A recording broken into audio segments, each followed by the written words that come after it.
So from my experience in contact centers over 15 years, but it's not just contact centers, there are some pretty consistent things that companies get wrong.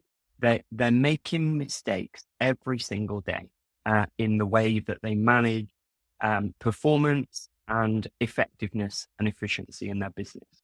The main one for me is I seem to recognize more and more companies are becoming obsessed with metrics. Every company has to have metrics, but metrics are a leadership marker.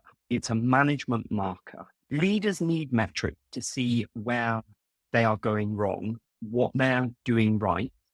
But the mistake, which I believe many businesses are making at the moment, is they're pushing their metrics obsession far too far down the chain. So then their metrics obsession starts having a material impact on the people that on the ground who are arguably doing the hardest job interacting with customers. They're thinking that they have to get their quality score up. They have to reduce their average handle time. They have to increase their first contact resolution. And that businesses are chasing these KPIs instead of actually enabling and delivering real outcomes. Now, you can tell an agent that they have to reduce their AHT, but unless you tell them how they can reduce their AHT by providing proper, effective coaching, which is going to have a material impact on bringing that AHT down, they're going to do it in the wrong way.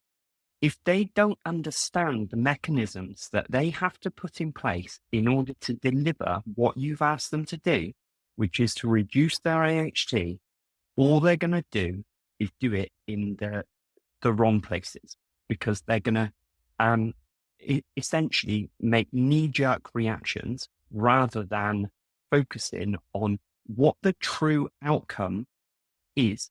Why we need to reduce AHT. You don't necessarily need to reduce AHT. You need to control AHT within reasonable thresholds in order to provide better staffing balance, for example. That's the metrics obsession. That's why leaders want these KPIs managed. It's got nothing to do with the fact that the customer doesn't necessarily want to be on the phone for an extended period of time.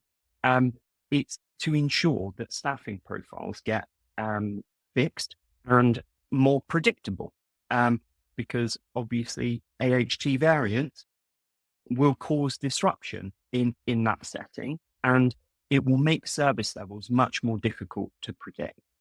Another thing around metrics obsession, self-service is not working all of the time in a lot of cases. 62% of customers try online channels and they still end up calling because the self-service focus is not necessarily aligned to what the outcome the customer is looking for.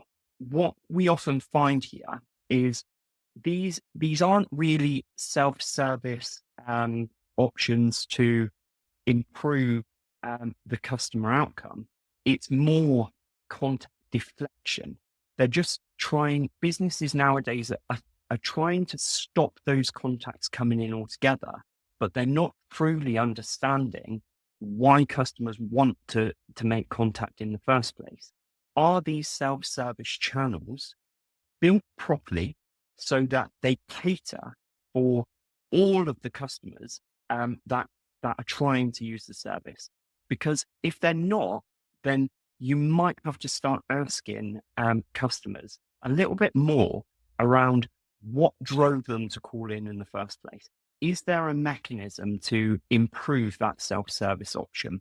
AI and tech, without fixing the fundamentals, the absolute basics, companies are layering automation onto broken processes in some cases, in a lot of cases. There is this belief out there that tech is going to fix all customers' problems. The tech companies have done a great job to sell their wares and to essentially say, we're going to fix every single customer challenge out there. Unfortunately, the tech companies that are pushing this rhetoric are not necessarily understanding the true challenges that customers are actually facing today.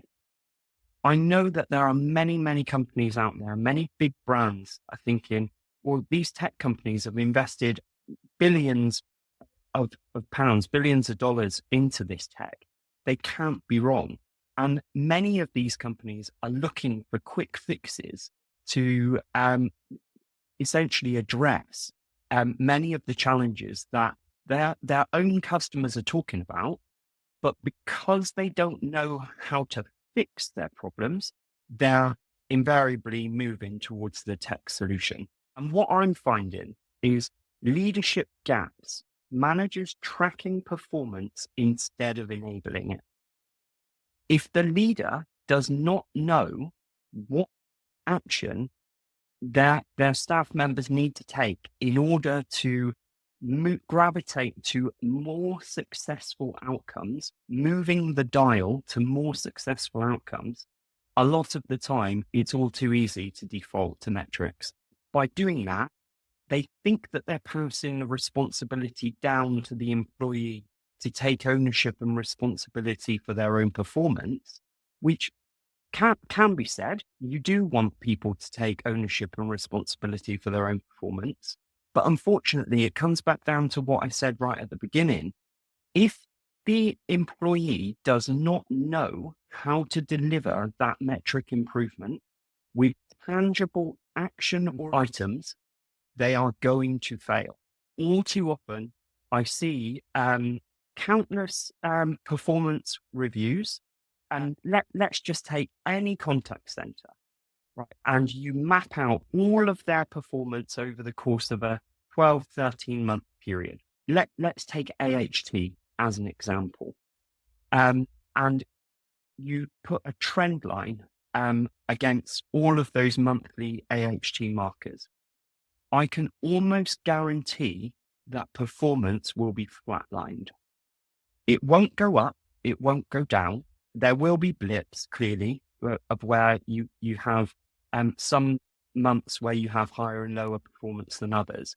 But invariably, the trend line will be flat, or it will be a very slight incline to the increase or the decrease.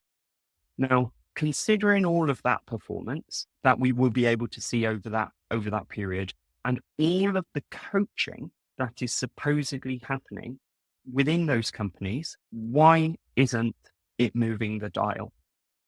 The reason why it's not moving the dial is because the employees, who are essentially the ones that are doing the performance, they are performing, they are not addressing the right areas to have a meaningful and impactful impact on the overall performance of that line of business, that function.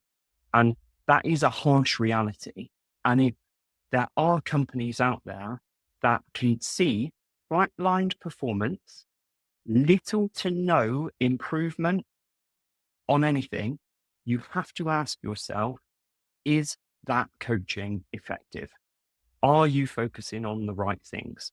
Because for me, if I was a leader and I knew that my performance had to go in a particular direction, yet when I mapped performance out over a course of a longer period of time and I saw flatline performance, that I would be instantly looking at that scenario and starting to question how effective we were and looking to reinvent ourselves in order to put it right.